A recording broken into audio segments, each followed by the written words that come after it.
Welcome this evening to our meeting. I'm going to have a roll call by our City Clerk, Kathy Valdez. The record shall reflect that all members are present. With that, if you all rise, we'll do the Pledge of Allegiance, which will be led by Councilmember Melendez. I pledge allegiance to the flag of the United States of America and to the republic for which it stands, one nation, under God, indivisible, with liberty and justice for all. In accordance with the Brown Act, I'd like to announce that as a result of convening simultaneous meetings, the members of the Buena Sanitation District will receive compensation of $147.75 for the district meeting pursuant to Buena Sanitation District Ordinance 2006-1. I'd like to remind everyone that the Vista Municipal Code requires members of the public to observe order and decorum at the meeting and to conduct themselves in a courteous manner. The ordinance was adopted to allow the public input and to facilitate city business without disruption of the meeting. Applause is appropriate for items listed under the presentation portion of the agenda only. To speak on an item on the agenda, please fill out a speaker slip with the number of the item you want to speak on and give it to the clerk, secretary, staff. Speaker slips are available just outside the council chambers, and speakers will have 3 minutes to address the city council. With that, we'll have the approval of the agenda by our city manager, Patrick Johnson. Thank you, Mayor. There are no changes to the agenda this evening. Okay, we have one presentation tonight. Shannon Ayala, partner with Davis Spar LLP, the city's independent financial auditor, will provide a presentation of the city's fiscal year 2020-2021 comprehensive annual financial report and its associated audit. So with that, I'll turn it over to Shannon. Hello, good afternoon. Let me adjust this. Thank you so much for having me. It's a joy to be here in person with you all. I'm Shannon Ayala, a partner with Davis Spar, a CPA firm. We have completed the audit for the city of Vista for the fiscal year ended June 30, 2021. The audit is completed in various phases. We have the planning and interim phase in which we complete in May. This consists of our documentation and updating of internal controls, as well as some preliminary testing and on investments and cash disbursements and pension. The final phase of the audit is completed in October and November. We confirm all cash and investment and long-term liability balances, as well as substantively test all material asset and liability balances. In addition, we perform analytical procedures over revenues and expenses. During the fiscal year, the city implemented Governmental Accounting Standards Board number 84 for fiduciary activities. This resulted in several funds no longer fitting the definition of a fiduciary fund, as well as created some new funds that do now qualify as fiduciary funds, and they are named custodial funds. So the custodial funds that the city reports are the Community Facilities District for the North County Square, the Regional Solid Waste Association Investment Fund, and the Retiree Health Fund. That accounts for monies held on behalf of city employees to finance medical insurance. The city also implemented GASB 98, which changes the name of the report from the Comprehensive Annual Financial Report to the Annual Comprehensive Financial Report, and is now referred to as the ACFR. The culmination of this process results in the final reporting package that you received. It's divided into 4 key sections: the introductory section, which includes the transmittal letter, the GFOA award, the city officials and organization chart, the auditor's report that indicates that the city is responsible for the preparation and fair presentation of the financial statements with accounting standards. And the purpose of the audit is to express an opinion about whether the financial statements are free from material misstatement. The management discussion and analysis is sort of the Cliff Notes version and highlights of the transactions of the financial statements and items affecting the financial statements. And then there are the financial statements and footnotes. And then the statistical section, which provides economic and demographic data provided to round out the package. Our team of auditors spent approximately 800 hours analyzing the city's financial data, and we believe our procedures were sufficient to express an opinion. So as a result of our procedures, we issued an unmodified, also known as a clean opinion, which is the highest level of opinion that can be received, and that was dated December 15th, 2021. In addition to the annual comprehensive financial report, we also issued financial statements for Buena Sanitation District, Vista Joint Powers Authority, and the Regional Solid Waste Association. Each of those agencies also received an unmodified opinion dated December 15th, 2021. And then we also issued compliance reports for the successor agency, Proposition L, and the GAN limit. Again, we had no compliance findings for any of those reports. Lastly, we issued the communication to those in governance letter.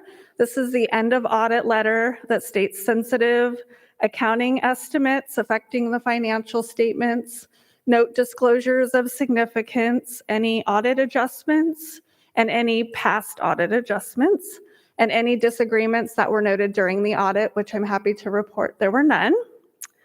I'd like to say that we appreciate the time and effort of the finance department. Mike, Matt, and the rest of their team were very helpful in spending their time with us of those 800 hours, answering our questions and providing us with the information we request. With that concludes my prepared comments, and I'm happy to answer any questions about the audit process. Okay, thank you. I have one question here, but I'd just like to congratulate our financial department and all of them for such a great report. That's really, really great. So with that, Councilmember Green. Thank you so much, and thank you so much, Shannon. Your audit was super exciting, so I'm glad you were super excited to be here. I'm sure we're all excited to be in the presence over here. Your ACFR was great. I just wanted to commend you. 800 hours of work working on our finances is great. I mean, I'm super glad that everything turned out. Most focus I want to put is on Mr. Sylvia and his team. Mike is, I don't know, maybe a year or more deep into the job here at the finance department, and he's been doing a fantastic job. So knowing that all of our accounts are in order, I represent the city on the RISWA board, and you also handle the accounting for that, and happy to hear that all audits are great. So props to our financial department. Mike, Matt, and team is who she referenced. So thank you guys so much, and thank you again for spending the time on the city and assuring our residents that we're doing what we say we do with our money. Great. Thanks a lot, Shannon. Thank you. Thank you. That takes us to our consent calendar. The recommendations on the following consent calendar will be enacted in one motion unless an item is removed from the calendar. Any member of the public may remove an item by submitting a request to speak card to the clerk secretary. Items removed from the consent calendar will be considered immediately following adoption of the calendar. We have 7 consent items this evening. Do we have any questions or anything pulled from the public? So see all sorts of. Councilmember Green. Katie was first, actually. Thank you. I'd like to pull C6, please. Okay. So I have that, and I have Councilmember Contreras. Go back to Councilmember Green. I was C6 as well, actually. C6 too, okay. And Councilmember Contreras. I would like to pull C1, please. Okay, so with that, do I have a motion for the balance of the consent calendar? I would move that we approve the balance of the consent calendar. Okay, do I have a second? Second. Okay, I have a motion and a second. Please cast your votes for that.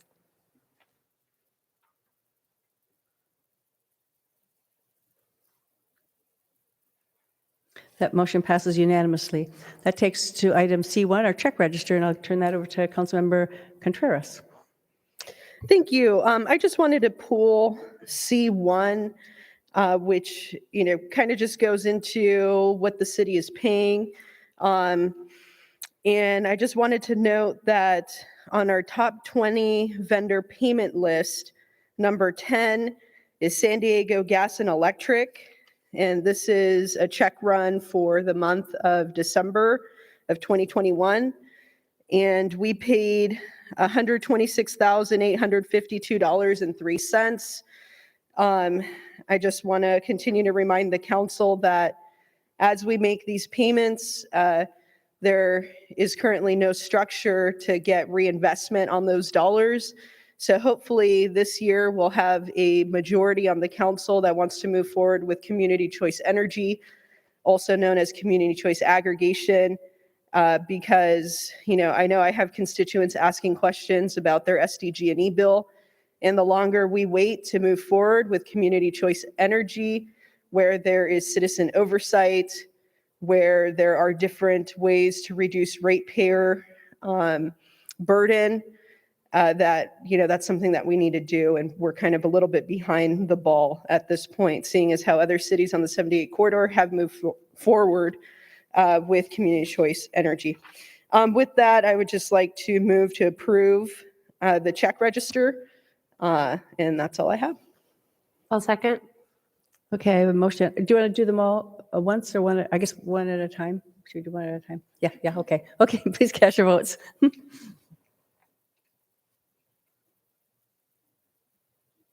That motion passes unanimously.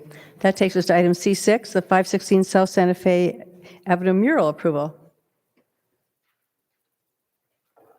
Who And pulled would that? you like a brief report from staff, or I would love to see a little Okay. bit more from staff. Thank you.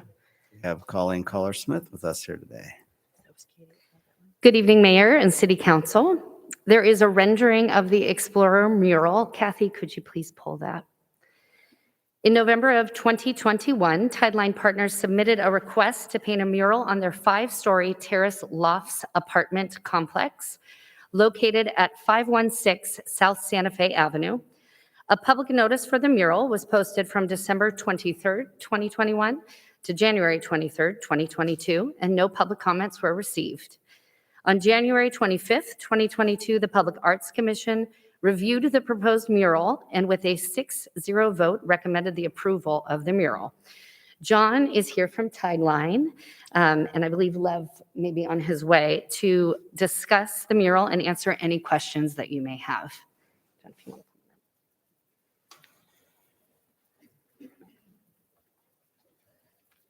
Hey there. Thank you for having us.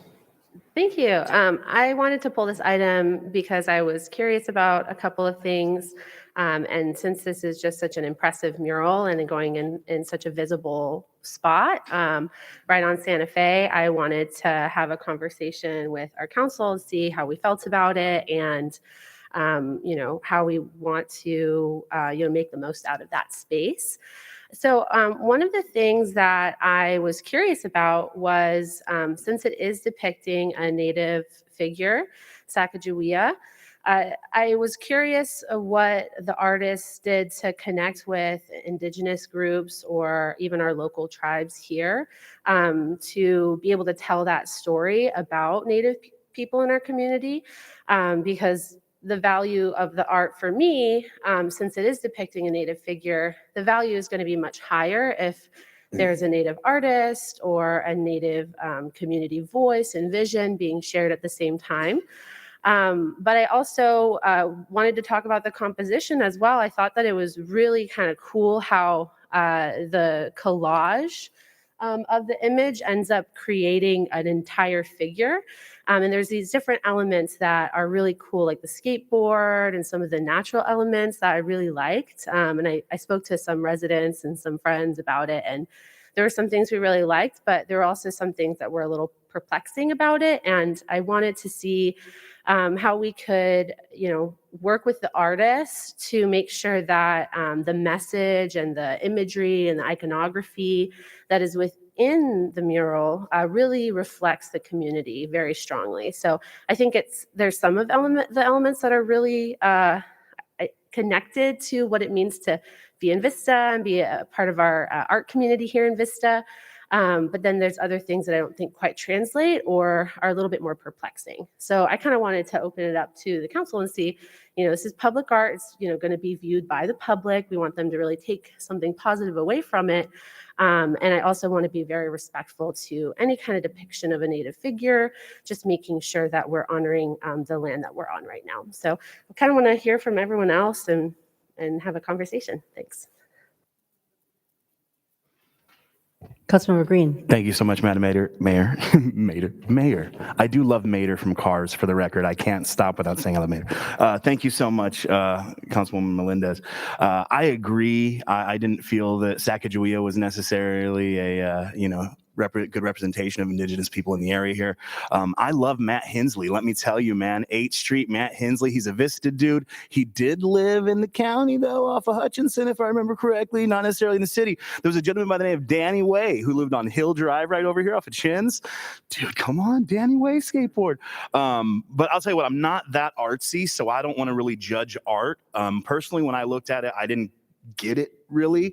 I talked to Lev about it a little bit. We texted back and forth because I love everything that Lev has ever done to my city. I know that when he brings a product here, it's going to be a great product. He's going to follow through. He's going to get community engagement. He's going to make it happen. And I told him, I said, hey, regardless of what happens tonight with this mural, know that I support you 100%. I just really think we need a little bit more community input. And I know the notice goes out and we had no public input. I'm guilty of not inputting anything at the public period either. Once it was approved at the Art Commission was when it kind of rose to my level and I saw it.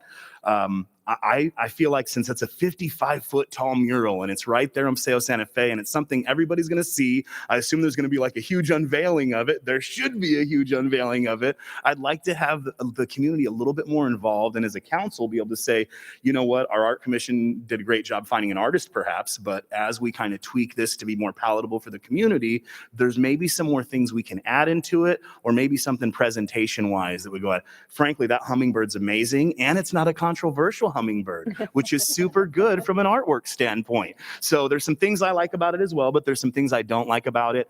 I won't be approving the mural as presented tonight. I'd like to, I don't know if we do a public feedback or whatever. We do workshops on everything else. This is something that I think is really important. It's going to be standing for a really long time and Lev's name's on it. And what I told Lev, I said, hey man, no matter what the final product is, when all is said and done, I know it's going to be amazing because your name and Tideline Partners are on it. And I know you guys love our city and you're not here to, provide a product that we're not all happy with. So I appreciate Councilwoman Melendez pulling it because I do think this is a big statement piece and I want to make a statement with it. If it's about skateboards and Indigenous people and our hummingbird and, it looks like a, beach flag behind it or something. I mean, hey, like what are we incorporating?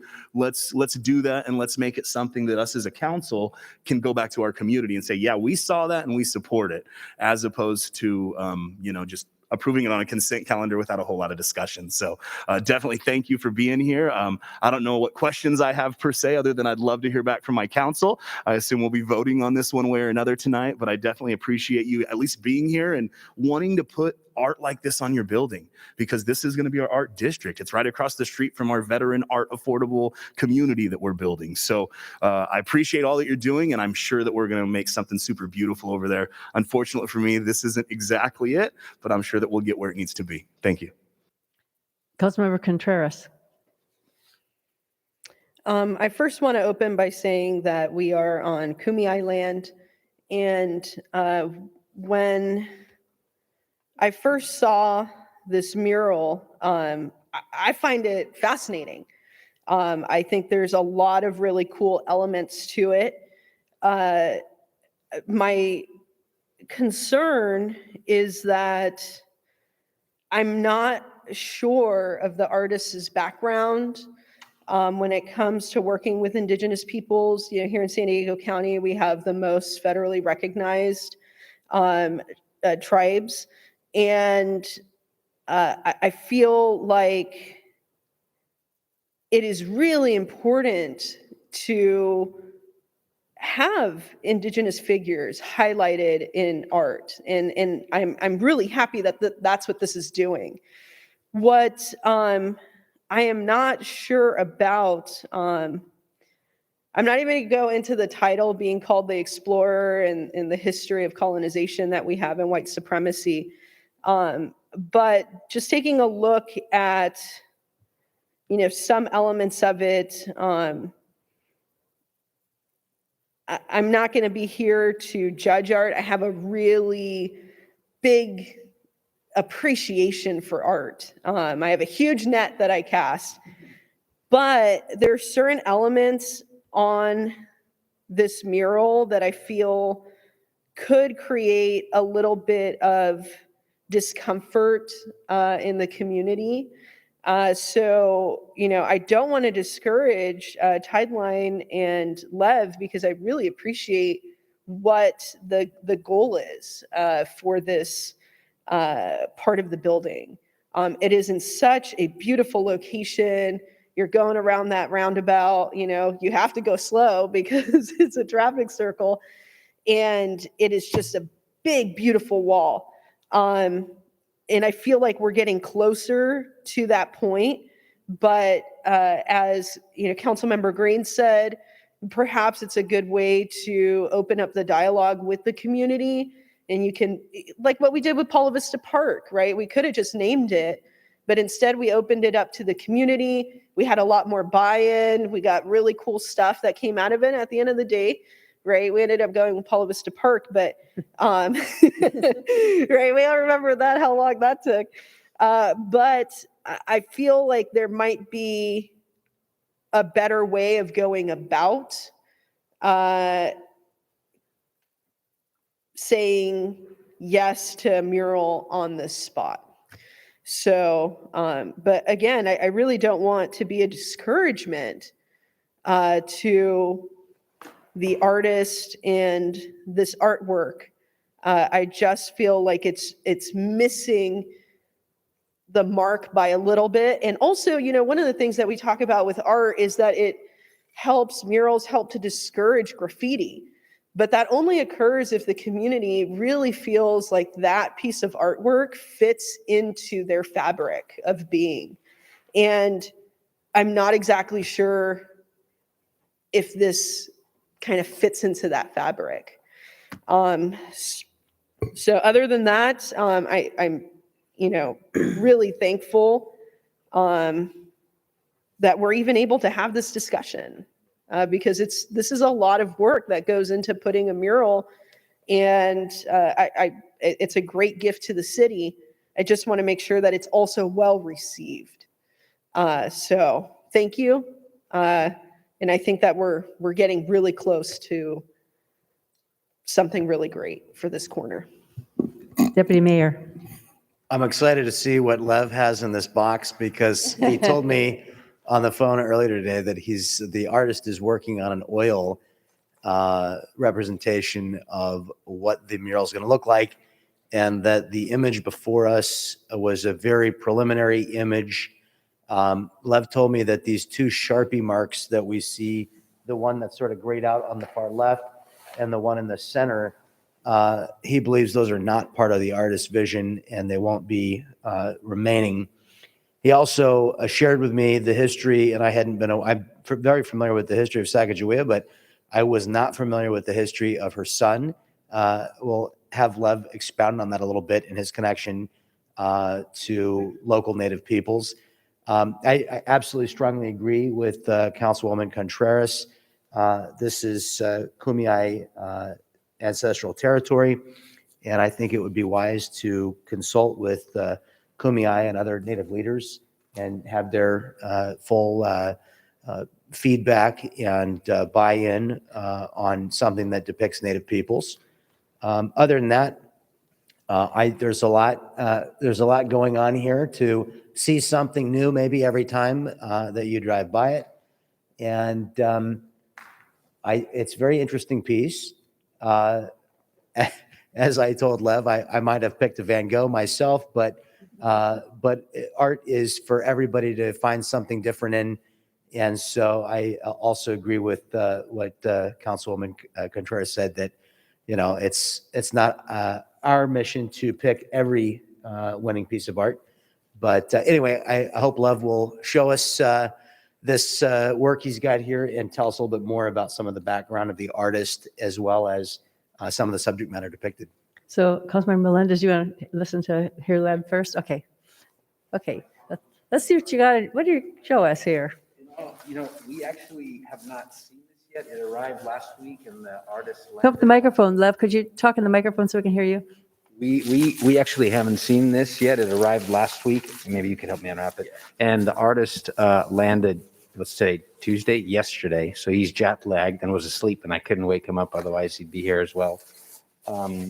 excited to show you this piece because we also worked extensively over 3 years with this artist on Zoom calls to try to come up with a really purposeful image that was anchored in the history of the country, the multicultural, pioneering nature of our great country, and really trying to find a way to tie it back to our particular geography. So having Jean-Baptiste Chardonnay, the son of Sacagawea, was an amazing find when John and I were making our way through the San Luis Rey mission and trying to find pieces of history and fabric that, you know, could be really enduring in such an important piece in the downtown. So I don't know how much John has shared with you, but in addition to bringing in Jerome, who is a world exhibited artist, we are working with a number of local muralists. There's 2 female artists, one in Oceanside and one in Vista, who are working on a collaboration with Yoram. And there's some artist process that has to get worked out in terms of authorship and who does what, but we're certainly having a local component. And we've also reached out to Cal State San Marcos through the, let's say Judith, I think is the dean of the art school. And we're also trying to create an opportunity for art students to have something like a master art class so that they can participate in the installation of the mural. So, you know, for us, it was really important to really make this a local, meaningful subject matter and really engage locally. So without further ado, a first for us as well, live and in color.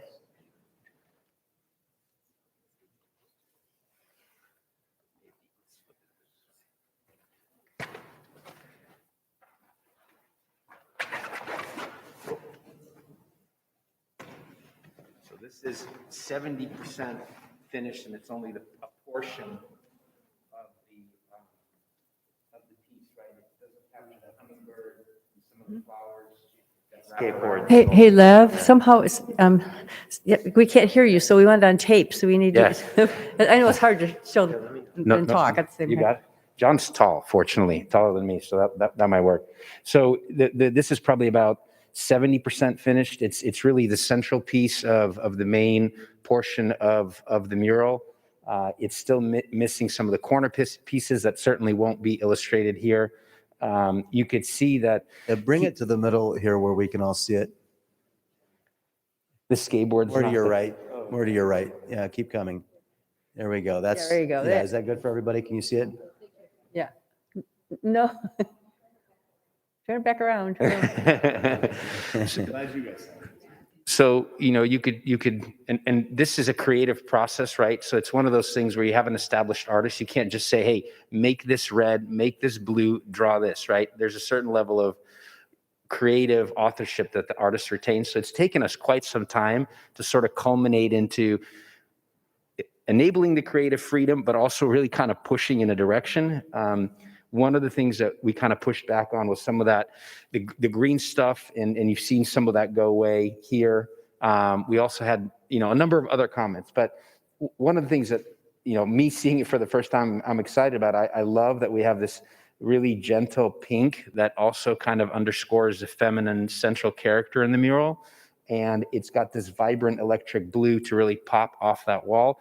So that central column, the west wall of stairwell 2 is being primed as this sort of pastel-y pink that Yoram is going to work on. I think it's so cool. I dig it.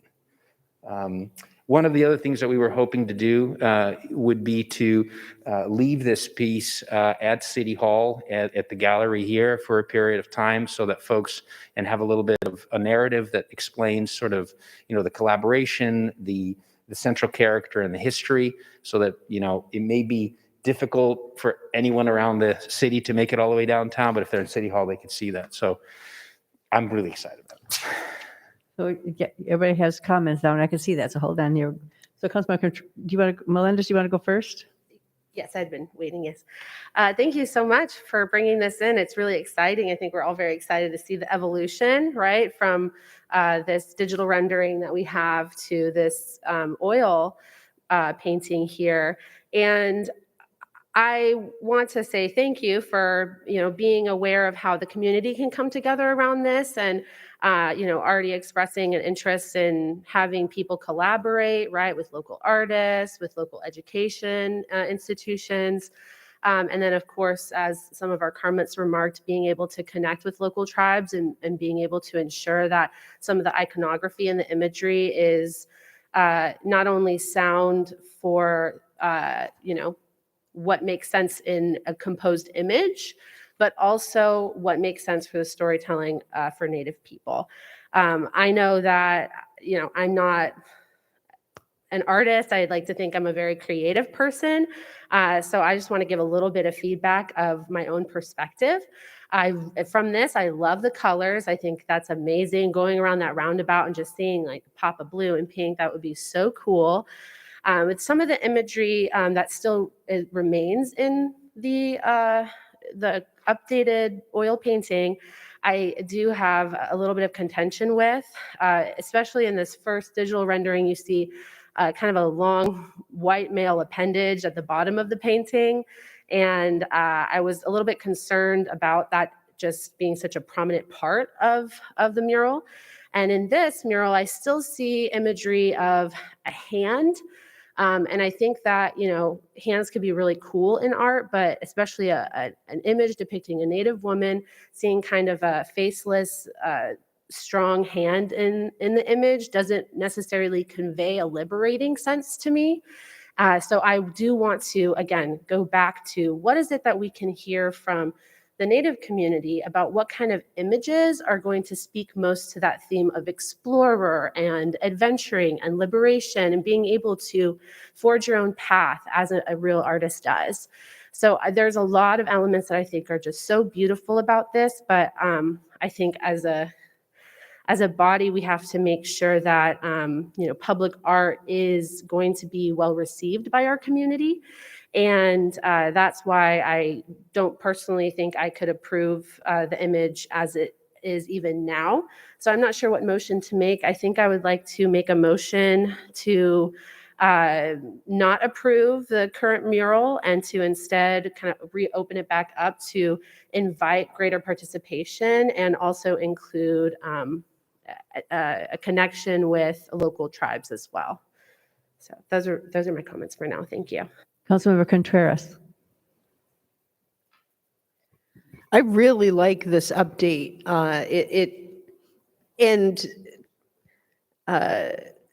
Just kind of hearing a little bit more about the story and also understanding that what we see in front of us is still not 100% complete. So I think that with the fact that we're still, that the artist is still not at the finish line,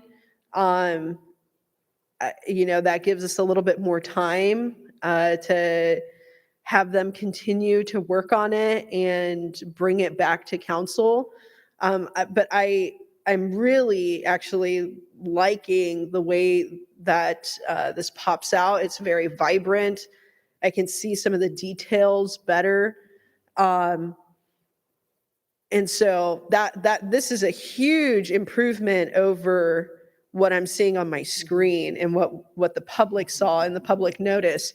So that makes me really excited that we're moving towards something that I think is going to be just really incredible for the community to experience together, especially at an unveiling, right? So I want to hear what my other what other comments my colleagues have, but I know this updated version, I'm not sure how well the public is able to see it, but it definitely, I love the colors. It's moving in a different way.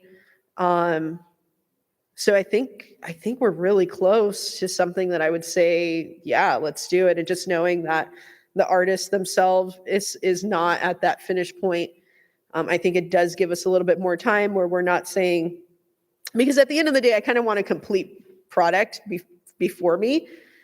where I can say yes or no, without like a ton of additional evolution that can occur. So those are my comments, and I like to hear what my colleagues have to say.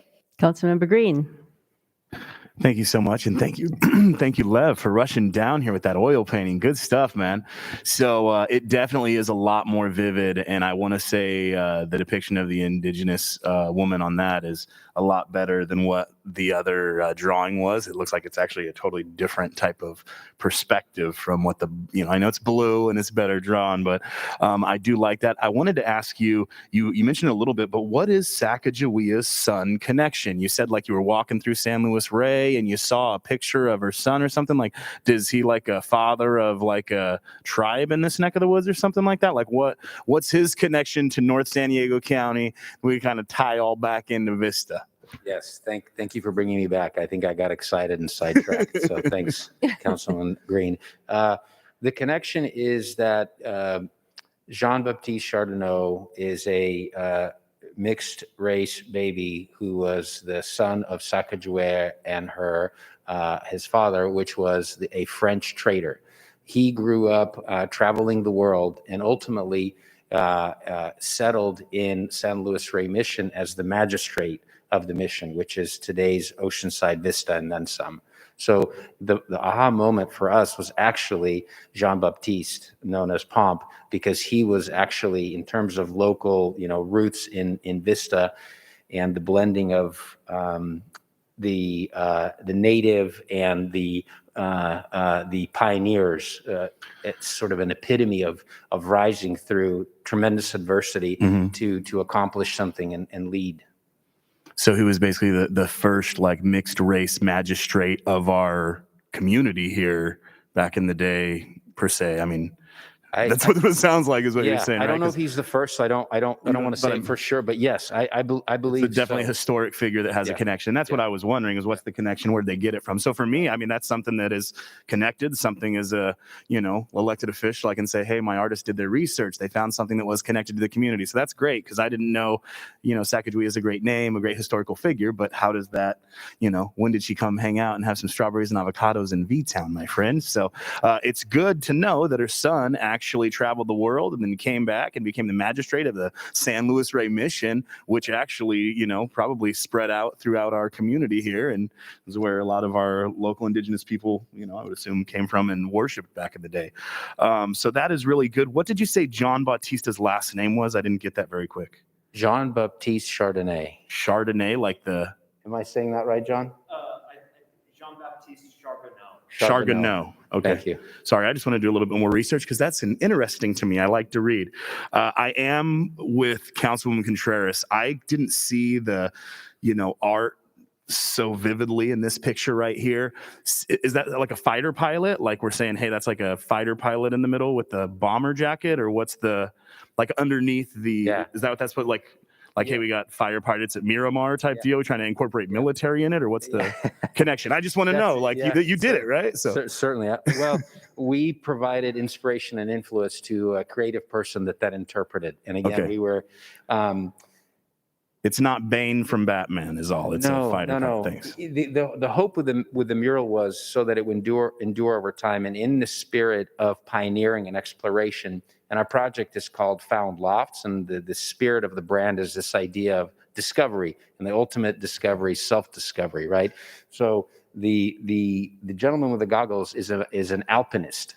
It's the most kind of dangerous form of mountaineering, where you go out and climb these in extreme conditions, extreme altitudes. And a lot of this stuff is, kind of done either with, a very small group of people or even solo. So in the embodiment of kind of today's most extreme exploration and pioneering, these men and women are at the absolute sort of pinnacle of what it means to put it all on the line for the exploration and the adventure. Okay. And I would assume all those arms kind of coming out are just a depiction of like, the different faces kind of in the art that kind of make up one person in the end type deal. I mean, It's interpretation. I get it, but no, between you and I, it looks much better. I do definitely think the artist should consult with our local population here, but you are very close. Instead of Matt Hensley, I like Danny Way because he actually lived in the city of Vista, but you probably need to talk to Danny Way about that and see if that's okay. We get some emails out to him, no problem. But I love it. I didn't like the green, beach thing or whatever, but the pink actually makes it pop a lot more in that little orb right there. Are you doing away with the mosquito in the top left that we're seeing here? Or are you leaving the mosquito? Sorry, you see mosquito right there? I don't know what it is. Yeah. It looked like before it was kind of like right next to the. Yeah, I don't know if it's a grasshopper or a locust. We provided the artist some inspiration, from local flora and fauna or things that were used by natives, for food or foraging.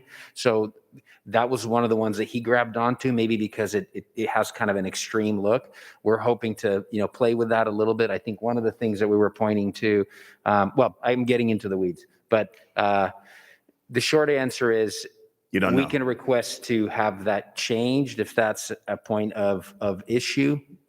I think my question, I guess, to the city manager and the city attorney would be this. Can we say that we like their vision and that prior to them actually putting it on the wall, we would like to finalize the approval of it as opposed to making them stuck? Because I know there's a lot of base things you have to do. You said you're painting the wall pink already, right? So yeah. I'm wondering if there's any type of direction we can provide without denying, because I don't want to deny it, but I do think there may be some faces that are going to be changed or some additional things that are going to be added to it. And I think that as a council body, we might want to be able to see that before it's done. That's me. I'll let John Franklin talk. We don't want to stay on this item all night, I know. Deputy Mayor Franklin.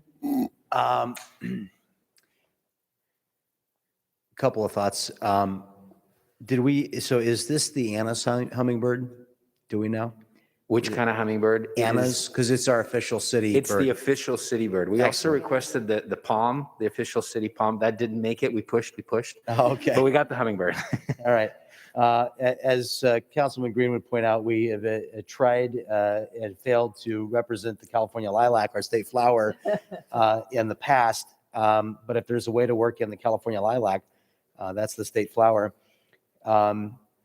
Yeah, it's definitely interesting. I mean, maybe it's because of the lack of color there. I don't know if it's going to be colorized, but I was not. I'm glad you explained. I thought it was maybe a bit of an alien in the middle, or it was Sacagawea's chest plate or something. But now I see the goggles in the Alpinist, and I assume that's his hand coming around there. Yeah, and to answer that question, it's come up with the hand. So and I've kind of asked this from the artist, and his approach to art is that it's really the interpretation is to the person reading the art. Yeah. So what we liked about him is the play on perspectives. That if you look at it from one angle, that hand could belong to the Alpinist. If you look at it from another angle, it could belong to Jean Baptiste on the back. So it's really somewhat abstract art, but it kind of comes together as a number of potential figures in the overall composition. I did want to ask you this too. I understand you've gone to some expense to bring the artist in. What is the sort of timeline that you anticipated for the artist to complete the work? What does our delay mean in a business sense? And I had a thought, which, knowing absolutely nothing about painting murals, I think you said you're sort of maybe already applying some of this pastel color. Yeah, as part of the code, it'll be going on, what's today, Tuesday, either tomorrow or Thursday. It's already masked and ready to go, yeah. I guess one of the things I was thinking is maybe this thing gets built up from the background forward. If it does, I just wondered if, maybe not as a formal action, but maybe because he's investing some money right now with the artist, I wonder if there's some major elements that we could express approval of that while he's got the artist here. How long do you anticipate the completion of the work to take? Yeah, thank you. I appreciate that thought about it. So the artist thinks it'll take him 3 to 4 weeks. Okay. We've commissioned him for the work. We're putting him up in part. I don't know if this has been brought up, but we're really hoping to, with the artists arriving here, pilot the artist in residence program. So the ground floor units is where the artists will live, free of rent and, be able to do this work. We're hoping that this kind of becomes something that draws artists from outside into downtown. So we have him until mid-March. Mid-March. Towards end of March. And to the extent we can have him start doing some things because it is a large piece. That I think would be helpful because he does have another commission. I don't know where, it's somewhere in Europe that he's having to get to. So we won't be able to keep him past March, basically. So I know we have a motion, but here's a thought. If we wanted to, if we take no action, then it's not approved, which would leave Lev in the position to need to come back to us. Perhaps maybe we could express some approval of, say, the background color and the umbrella device, the hummingbird, the flowers. It seems like probably the thing that's in contention maybe is the depiction of Sacagawea and the other figures in the foreground. But what I'm wondering is, do we have enough confidence in the background sort of to let Lev know that he wouldn't be wasting his investment to proceed with those pieces of this artwork if we were to have final purview over the foreground and the complete piece? Sure. I appreciate all the conversation and explanation, and I'm totally happy to provide a different motion. I think overwhelmingly, we're all concerned about making sure that Native communities in our area are in resounding approval of the image and the storytelling. And I really love to hear that there is a greater connection with Sacagawea and her son. If I could express some of the things I like about it, I do like that the entire composition, it creates a figure, right, through a collage. I think that that's a really cool concept. I'm down for a pink mural. I think that that would be awesome. And, it's really not so much about those individual elements, right? Maybe special and, iconic flora and fauna are important as well. But I agree, the depiction of Sacagawea, making sure that that is something that is approved by Native community here, and just making sure that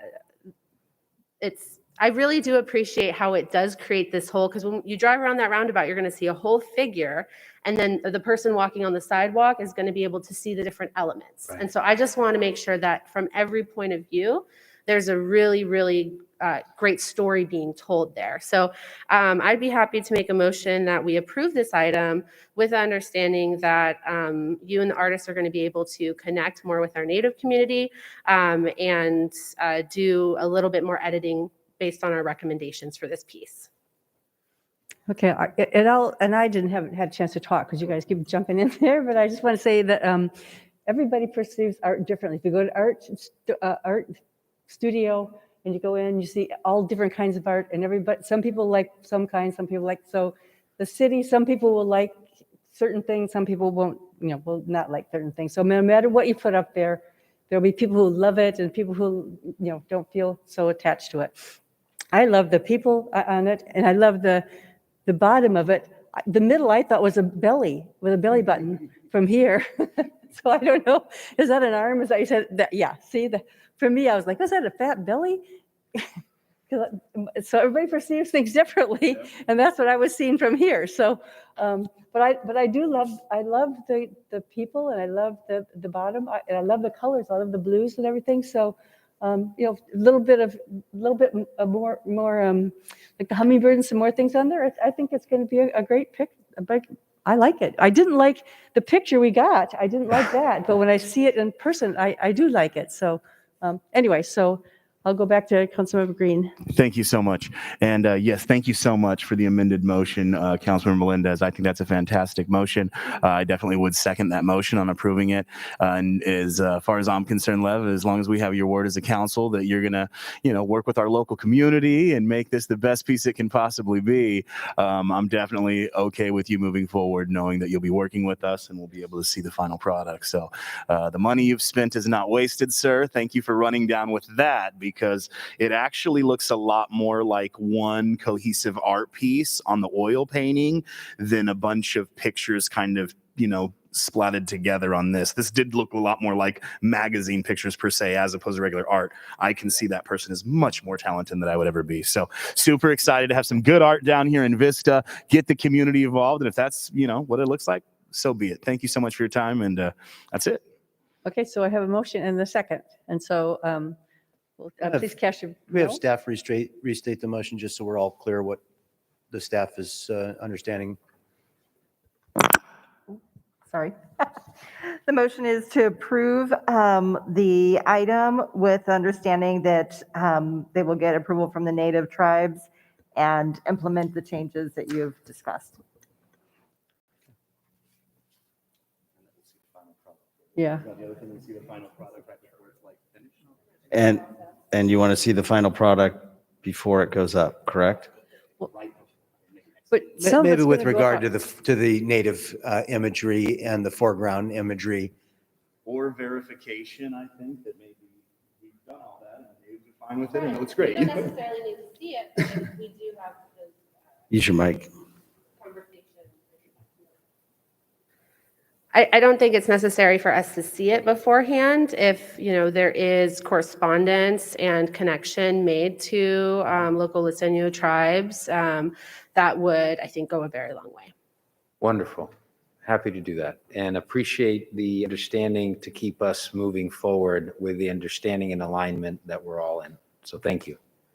Okay, so please cast your votes.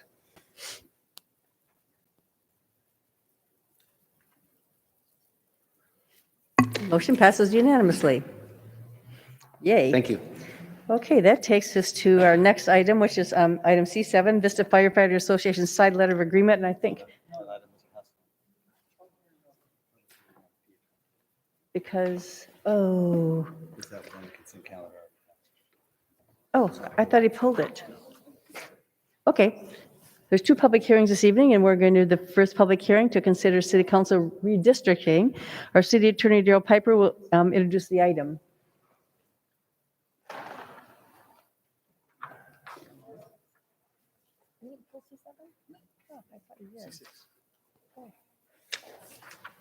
I wrote it down wrong. Yeah. Thank you, Mayor. As in the previous public hearing and the recent community meeting, the City Council and the public will receive a presentation by Kay Vinson, who is from our city's demographers, the National Demographics Corporation.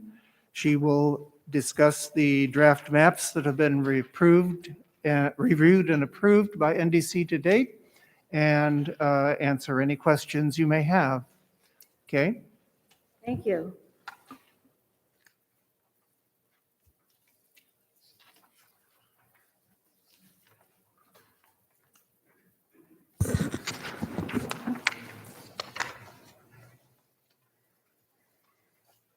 Thank you, Mayor, City Council, and staff.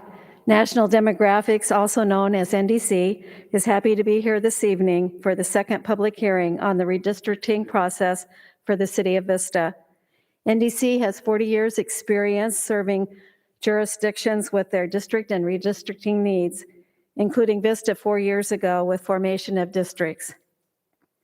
This is a map of the current districts, including a small annexation since the last districting.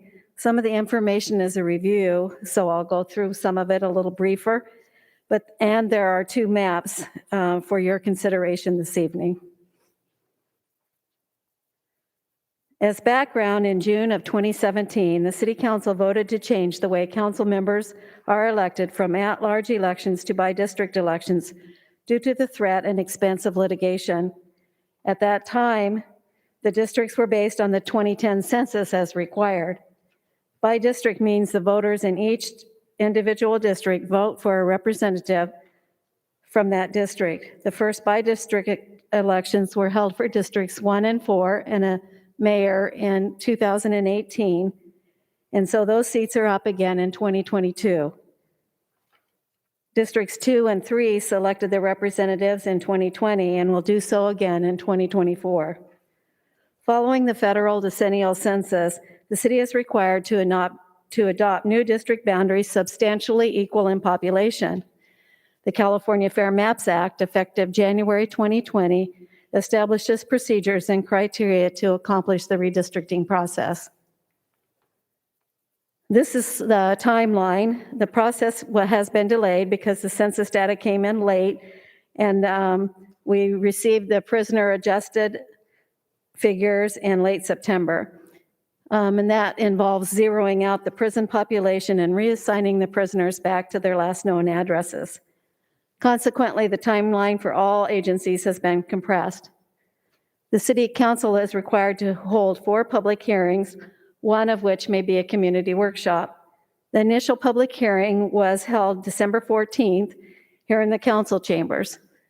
Then, in an effort to reach out to the community, the second meeting was a workshop at 2:00 p.m. on a Saturday, January 15th, at the Vista Academy of Visual Arts and Performing Arts Auditorium.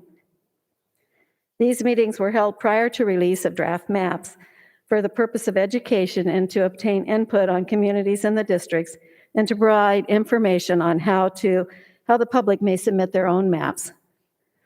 This evening is the second public hearing and the third meeting to solicit public input on factors to consider in drafting district maps and to discuss, seek input, and revise the draft maps. In addition, the City Council directed that an extra community workshop be held, which has been scheduled on February 23rd at 5:30 next door in the community room at the Civic Center. Public comments are welcome on communities of interest and other local factors while developing district maps and on these draft maps this evening. The city website provides mapping tools for residents to provide input. Now there's a review draft map where you can analyze and compare the maps that we'll be considering this evening. There's a paper map kit, like a color book page, and an Excel portion of that so that you don't have to do the math. Draft maps need to be submitted by February 15th to meet our schedule to allow for preparation of the maps, since posting is required by March 1st for the third public hearing at the regular City Council meeting. At that hearing, which will be the 5th meeting, following discussion of the draft maps, it is anticipated the City Council will consider adopting the recommended final map at that time. The deadline for adoption of the map is April 17th. There are both federal and state laws that govern how redistricting is accomplished. The left column shows the federal laws. Each district is required to be equal in population within a 10% deviation. The Federal Voting Rights Act prohibits minority vote dilution of a protected class, and that's based on race or minority language. So there is equal opportunity to nominate and elect candidates of the voter's choice. We also want to avoid cracking or dividing an area or packing an area, which takes away from another district. There can be no racial gerrymandering. Race is a factor, but it cannot be the predominant factor. So we look at other elements like neighborhoods. The right column reflects state law, the Fair Maps Act. In addition to the process or that timeline we discussed previously with the number of meetings, this rank criteria must be followed in order of priority. Each district must be geographically contiguous. Neighborhoods and communities of interest are to be considered, including factors such as nearby parks like Bringle Park or schools or cultural traditions. Also, there need to be easily identifiable boundaries, and those can be natural or artificial. So like a main thoroughfare, like you have it with South Santa Fe. And they need to be compact. Another prohibition relates to not favoring or discriminating against a political party. This slide shows the current demographic summary of existing districts from the 2020 census. The total population of the city is 98,714, so each of 4 districts must contain about 24,679 people. As you can see, the total deviation between the least populated district and the most populated district is 12.4%, and that is more than the 10% deviation allowed. So the districts need to be adjusted a little bit anyway. They are divided based on total population, all residents, not just voters. And this is the same information that you saw previously, but it's next to the map. And based on total population, The second bar shows a Hispanic Latino majority in District 1 and pluralities in Districts 2 and 3. Then if you drop down to the last bar, the citizen voting age population, that are citizens and those 18 years of age or older, that's a category is used for the purpose of Voting Rights Act compliance. The majority populations are unchanged in Districts 1 and 4, but the pluralities change. Relative to other protected classes, there's no geographic concentration of Blacks with a total of 4% or Asian Americans with a total of 5%. This is a draft map entitled Public 101 that came from the public. It is a minimal change from the current map, but the total population deviation is 2.98%. Relative to total population, District 1 has a Hispanic Latino majority, and there are pluralities in Districts 2 and 3. Then on the bar with the citizen voting age population, District 1 maintains a majority of Hispanic Latino voters. Following posting of this agenda, the draft submitter has made a minor change, which is being prepared and will be available on the website shortly. This is a second draft map for your consideration entitled NDC 201, and it is also a minimal change map. The total population is balanced with 6.45%. Based on the need to balance population and a comment from the Saturday workshop, some area containing some retail was taken from District 3 and added to District 4.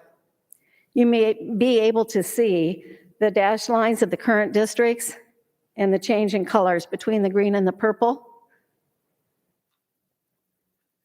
And this shows just the maps that we just talked about, but side by side, so you can kind of see the different colors where the changes are different from one to the other.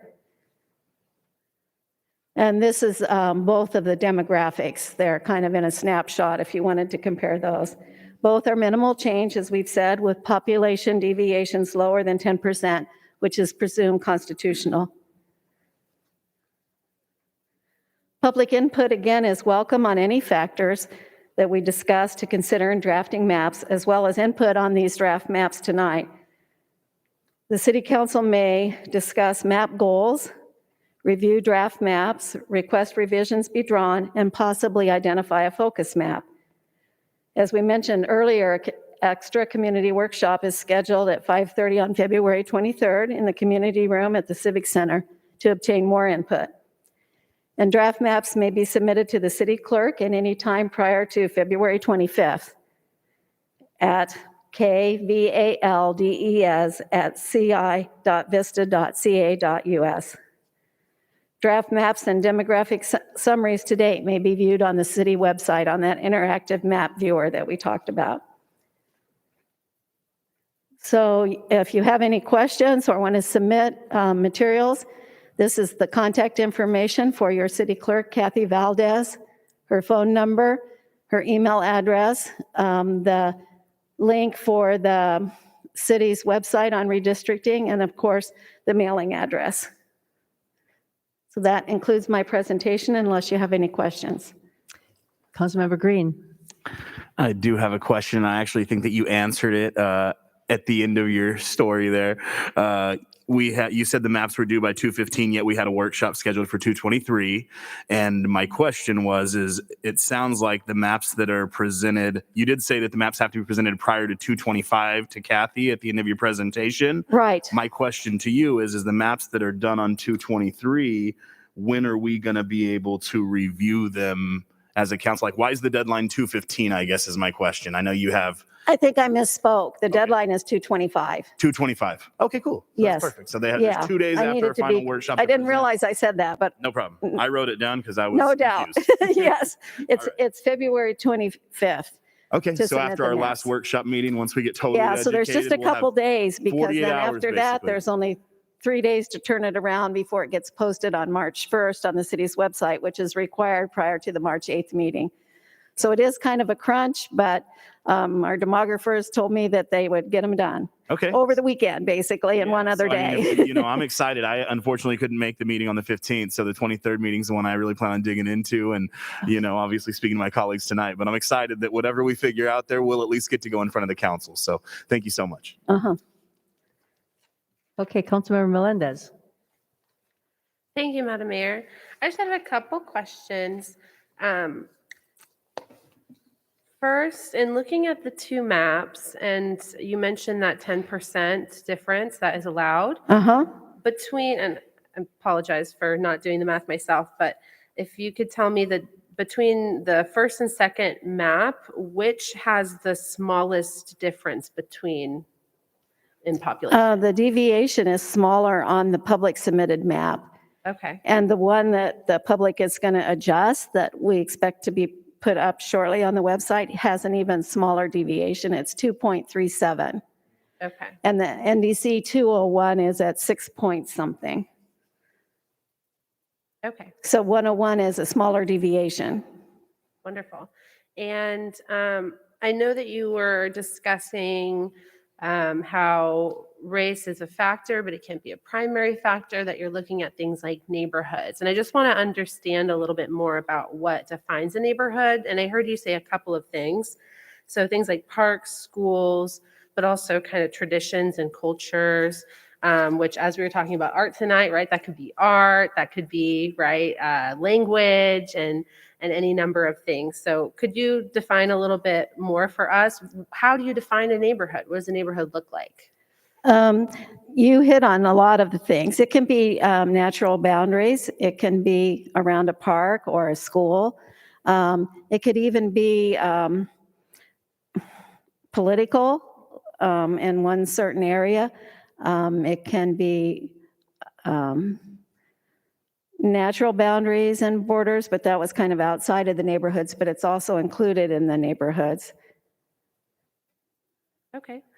I am really happy that we did get a submission for this process. And I know that our city's been working to share more active updates about the process for the meeting. So I'm confident that by the time we get to our final decision, our final submission, that we'll definitely have a really great completed map for the citizens to see. Thank you so much for all your work. Certainly. Councilmember Green. Last question for you.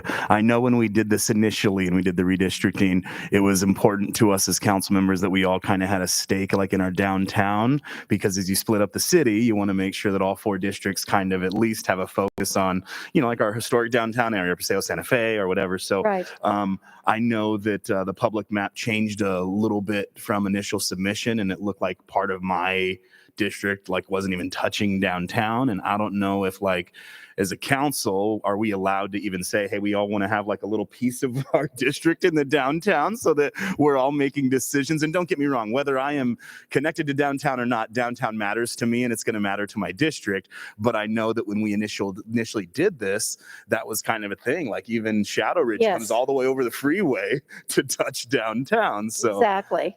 And that can still be a criteria. okay, because you can adjust the population all you want, but I really feel like if we all have a vested interest as council members, and we're all Vistans now, but who knows who's going to be running the city in 20, 30 years. And if everybody has at least, one focus on that particular, I think that would be something good. So just a thing for me is I love downtown. I love what we do, and I'd hate to, see it go one way or the other. I think it should be loved by every district throughout our city. So that's something that's, kind of important to me. That's all I wanted to state. Thank you. Deputy Mayor Franklin. I just wanted to thank the public for making submissions. Thank our demography firm as well. What I like about some of these proposals is the minimal change to the current plan, such that residents who've come to know which district they're in and who they're voting for and who's accountable to them will continue to have that information. I like where major geographic, particularly major arterial roadways have been followed, helps people to understand, okay, if you're on this side of Melrose or that side of Melrose or Santa Fe or Civic Center, or Vista Way, whatever it is, it helps you to understand which district you're in. And then where we see a compact and contiguous nature, which are some of the mandates that our state redistricting commission is lawfully bound by. I think that gives the public greater confidence in the process when we have compact and contiguous districts. So great work on behalf of everybody. Look forward to the continued process. Okay, thank you. With that, I don't see any, we're not voting on this, so we have another workshop. This was just for information. Oh. So we have a I'd motion. move to close the public hearing. I'll go ahead and second that. But no vote, right? Yes. Vote, what are we voting on? What's the motion? Oh, we have to vote on closing the public hearing? Oh, okay. Everybody in favor, please vote. Cast your vote. Doesn't matter if you're in favor or not, actually. Whatever way you want to go is fine. Motion passes unanimously. Okay. Public hearing number 2, that takes us to our sign code amendment for residential and temporary election signs. Community Development Director John Conley will provide the staff report. Thank you, Mayor and Council. This is a amendment to the city sign code to deal with residential signs and temporary election signs. The staff is seeking clarification in our sign regulations related to these two sign types based on some different interpretations of the code that we've had over the last couple of years.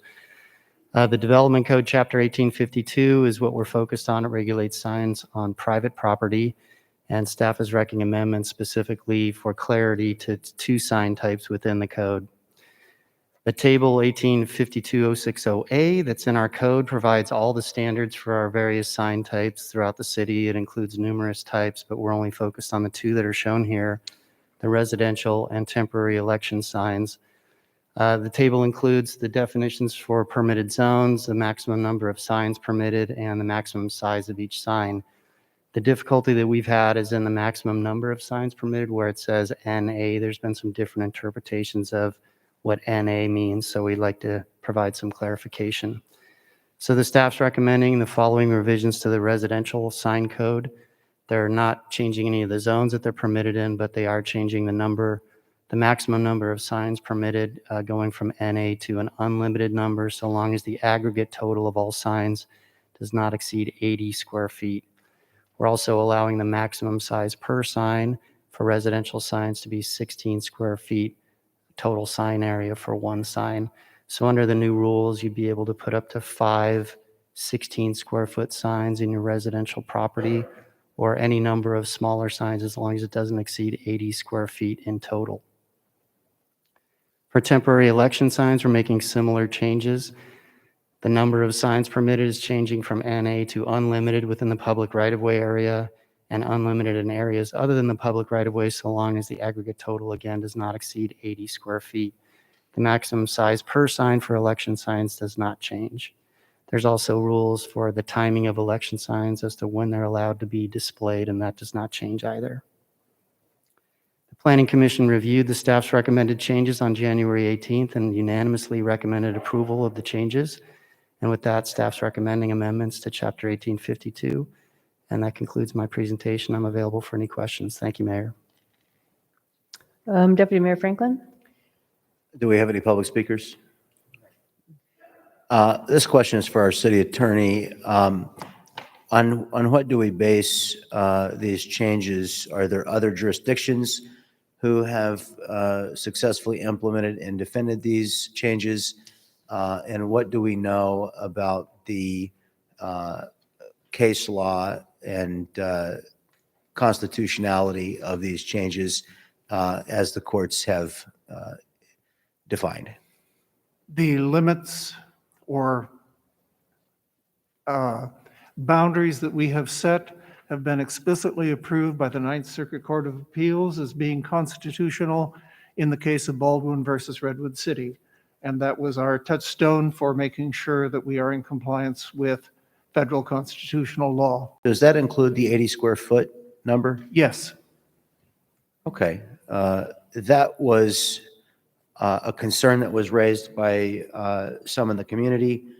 And you're telling me that the Ninth Circuit Court of Appeals, that extremely conservative group of people, have said it's constitutional, and therefore if that's what you're telling us, then I'll make the motion to approve the item proposed by staff. Councilmember Green. That was pretty much my question as well from a legality standpoint. And are we leaving ourselves open to any recourse from, the ACLU or any other organization that might cost the city financially unnecessarily for this particular? No, we do not believe so. As I say, we have a specific case and ruling on the points that are in here, and that's what we've based our ordinance on. I realize that some think that another ordinance might be superior. However, actually, in certain respects, that ordinance is even more conservative than our own. For example, we allow 16 square foot signs in our ordinance. That other city has a limit of 3 square feet on their signs. And also, another important factor is that Vista has always and will continue to allow signs in the public right-of-way, whereas the other city does not allow signs in the public right-of-way. And equally important, we do not distinguish between the type of content in the signs. Our ordinance is content neutral, and all that happens during an election season is that some limits are loosened for all signs. We do not attempt to decide what is or isn't a political sign, although the other jurisdiction does have language that relates to political signs, and we have felt that that is definitely not in the city's best interest because, as the maxim goes, if your code officer has to read the sign to know what category it fits in, that's a content-based ordinance or regulation and is subject to strict scrutiny. And that is why we do not differentiate specifically between signs and election signs, because you don't know what an election sign is unless you read it. And am I correct in saying that our code enforcement officers enforce these signage ordinances on a complaint-driven basis? We don't actually have them out policing the neighborhoods per se, that typically all of our code enforcement violations that come up will be complaint-driven. That is correct. Okay. I definitely understand the limit to signs, and I was reported, I did run for office in 2020, and I was reported for having too many signs on my fence and in my front yard. And the second I got the report, I took them down because I assumed one of my neighbors didn't like them.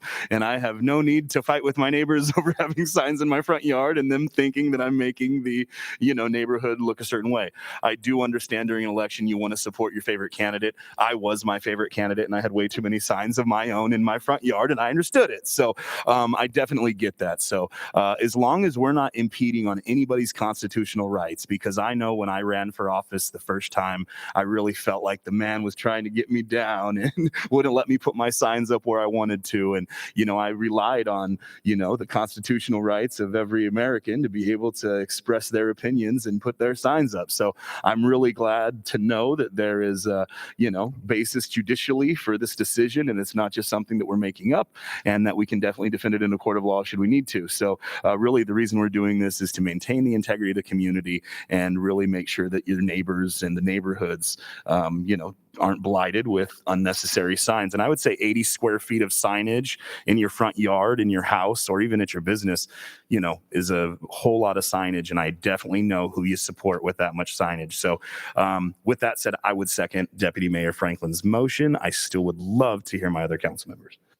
Councilmember Contreras.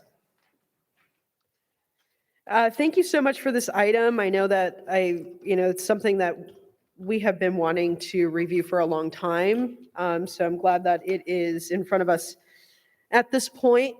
I did review our ordinance and saw that it was a little bit more liberal than some of the other cities that we were being compared to.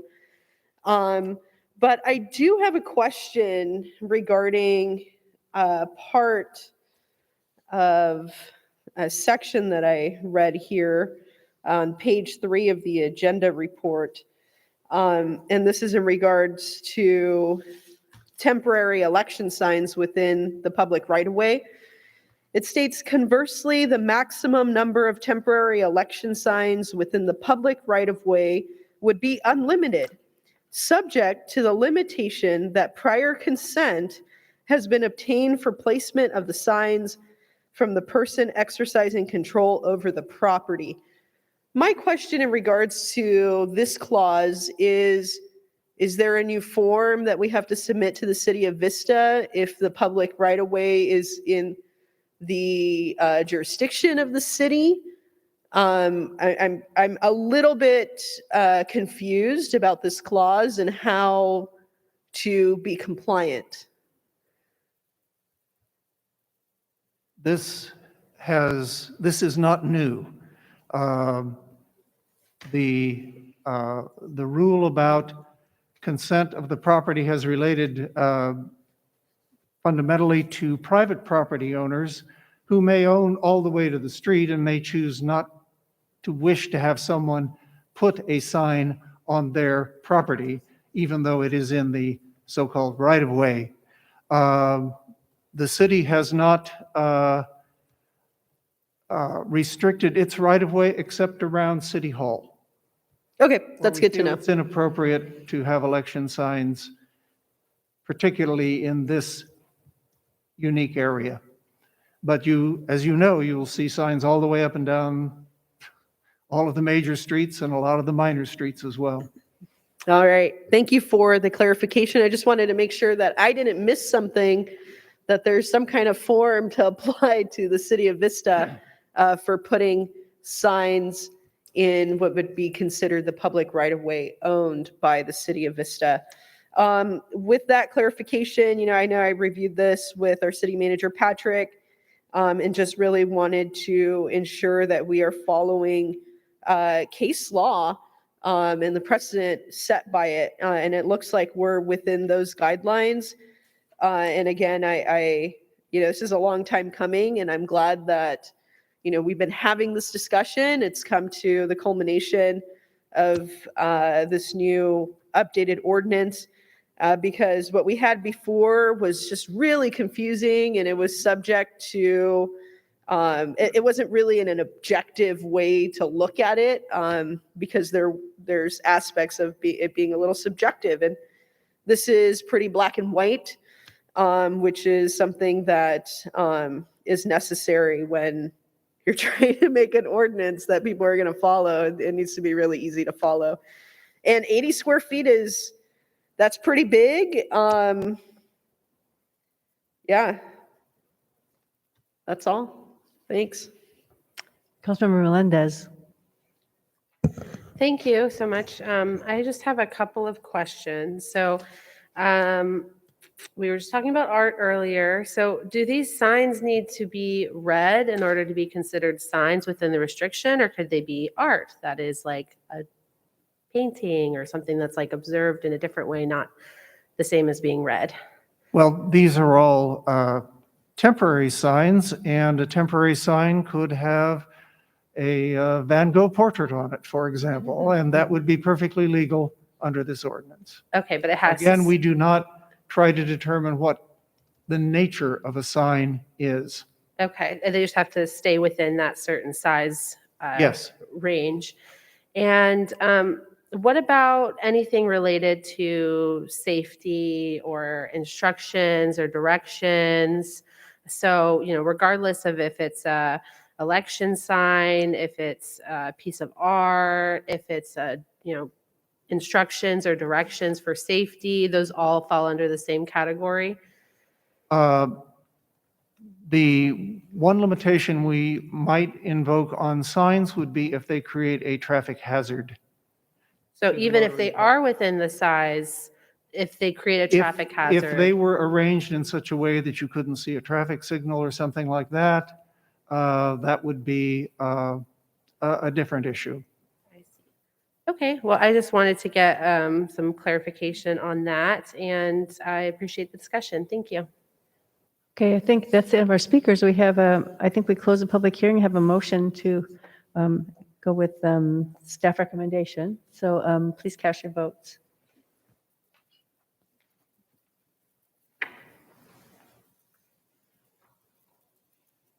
That motion passes unanimously. And that takes us to oral communications, and we have one speaker tonight. It looks like Julia Shriver? Sorry.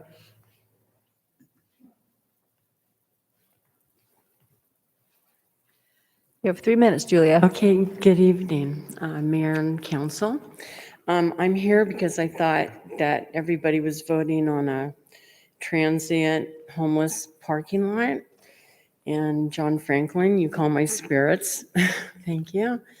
But since I'm here, I think I should voice my opinion. Just walk very cautiously when you enter this subject. Once you open a Pandora's box, you can't shut the lid. And we have a shop in Oceanside, and it has a horrible transient problem.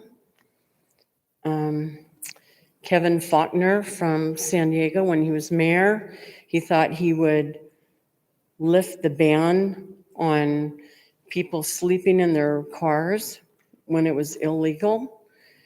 Within 24 hours, they had every motorhome out of state lined up at Mission Bay and Fiesta Island. Within a month, he retracted it, but the damage was done. I have empathy for people, but without boundaries and without rules, you will create a disaster if you have a parking lot.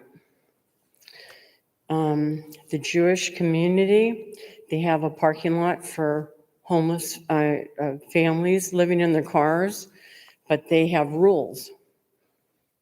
They have to attend education. They have to attend, more trade to get back on their feet. I'm all for that. The Catholic, I don't know what it's called, by Safety Way in Carlsbad, they have rules. The people that have a bed in there, they leave 8 to 5 and they have work. They come back. They are given a bed, shower, and food. They also pay rent. So if you're going to have a parking lot just to let anybody come, you will regret it. Please open this up to the public. Please do not vote on this side of the podium about this subject.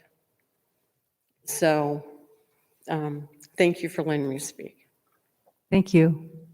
I think that's our only speaker. That was our only speaker. So with that, we'll move on to remarks and announcements. I have a couple announcements here. We're reopening our newly improved Bub Williamson Park this Friday. Park is invited to join the City Council and me at 1 o'clock for a ceremony and a firsthand look at the beautifully renovated park. So I can't wait for Friday to see the new park, right? Also, the local high school seniors are invited to compete for a Vista Irrigation District scholarship. Information is available on VID's website at vidwater.org for those want to compete. Third, the Regional Task Force on Homelessness is seeking volunteers for the We All Count annual homeless count in Vista on February 24th. Those are for people who like to get up really early in the morning. I think they start the count at, I want to say 4 o'clock a.m. in the morning, yeah. So anyway, so they're asking for volunteers for that on February 24th, and more information is available online at rtfhsd.org. It's rtfhsd.org. And lastly, the Public Arts Commission has put out 2 calls for artists for their Kites Over Vista and Bub Williamson Park kite projects. So check online at cityofvista.com for details on that. So with that, we'll start with Councilmember Melendez. Thank you so much. I don't have too much to add. I also wanted to share that we're going to have our grand reopening of Bub Williamson Park, and that's going to be very exciting. I know it's been a long time coming, and a lot of folks have worked on it. I also just wanted to share some information. I know that we had previous comments about SCG&E, and I've had residents email me about increased costs. So I just wanted to encourage folks that if anyone is challenged with SDG&E costs, that because of CARES Act money, that some folks who are eligible could receive 35% off of their bill. So I'd highly encourage you to call your SDG&E representative to see if your family is eligible for that. So I just wanted to share that little piece of information, and I hope everybody has a really great night. Thank you. Councilmember Contreras. All right, I want to thank everybody who came and spoke today and the great discussion that we had up here. I'm really happy because tomorrow I get to participate in the trash pickup. As you all know, I've been recovering from COVID, and I finally have the energy to be able to go and do that. So I'm really looking forward to picking up some trash. We meet up at 9 a.m. to 9:15 at Luz Duran Park. We walk around the neighborhood, then we haul everything back, and our lovely folks at Public Works take the last step of helping to dispose of the trash. So if you want to come, I'll be there. And it's also kind of like office hours on the go. So, and I want to thank Mayor Ritter for letting everybody know about the point in time count. I'm really excited about that too. I actually have to sign up for it. I know it was canceled last year, but I had done it for the previous 2 years, and I look forward to getting up earlier than I usually do so we could start it at 4 a.m. But it's a great way to kind of understand what's happening on the ground and also get to communicate with some folks who are experiencing homelessness. So I do look forward to that opportunity. Outside of that, please, we only got one map from the public. If you feel like putting anything together, just get a group. If you need a little bit of help, you guys can all kind of work as a study group and submit some maps. This is an important part of the first step before even voting is to make sure that these districts get done in a great way that's representative of the community. Outside of that, I hope everybody has a great rest of your night, and I look forward to our next council meeting. Councilmember Green. Thank you so much, Madam Mayor. And I'd like to thank my council for an amazing discussion tonight. I do want to make sure everybody sees this beautiful pink shirt and this pink and red tie because Valentine's Day is coming up. Whether you have a Valentine that you love or not, just find something you love on February 14th and smile a lot because life without love and smiles is not a life at all. We all love something. So have a fantastic Valentine's Day. Real big, I am a member of the Sunrise Kiwanis Club, and they are doing a skate park mural contest. So the North Skate Park in the city of Vista is going to be getting a little mural makeover, and we are looking for artists, painters, and a new design. The mural design contest is up on February 18th, and the designs need to be submitted to Miss Nancy Speaks, and her email is, wait for it, nspeaks2@gmail.com. So once you are awarded, not only do you get to paint a big mural here in the city of Vista, but there's about $200 of prize money coming to you from local organizations and a small shopping spree at a local skate shop. So get your murals in. We want to have something awesome for the skate park over there. And last but certainly not least, was recently the another anniversary of my wife's 25th birthday on February 4th. So Jennifer Green, happy 25th birthday anniversary. I love you. Happy birthday, babe. Out. Deputy Mayor Franklin. Thank you, Madam Mayor. I'm all registered for the point in time count. Looking forward to it. I got my calendar marked for 8 p.m. the night before to go to sleep so I can get up at 3 in the morning, be there at 4. And I am definitely excited about Bub Williamson Park on the 11th at 1 p.m. I look forward to seeing all of you there. Thank you. Okay, I'll turn it over to our city manager, Patrick Johnson. Thank you, Mayor. Good news. The work has finally started on the last roundabout on Paseo Santa Fe.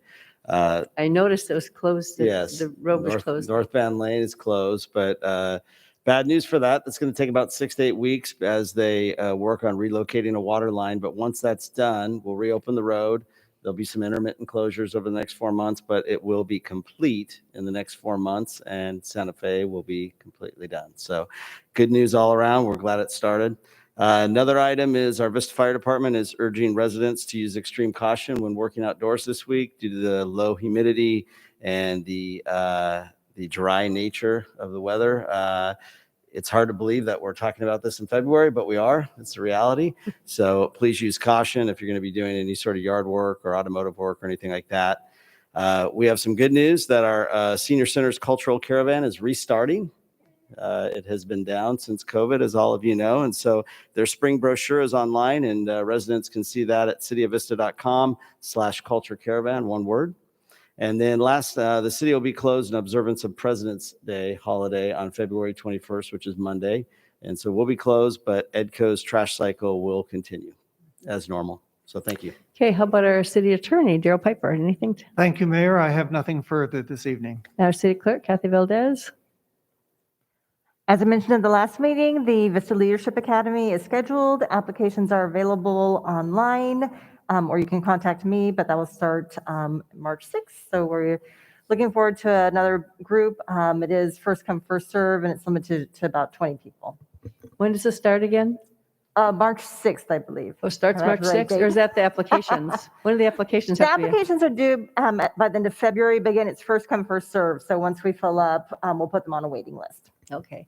How about Claire, Assistant City Clerk? No, nothing down there. Okay. I guess if nothing else, we are adjourned, and it is 7:06. Ooh, not bad, guys. Yep, Taco Tuesday.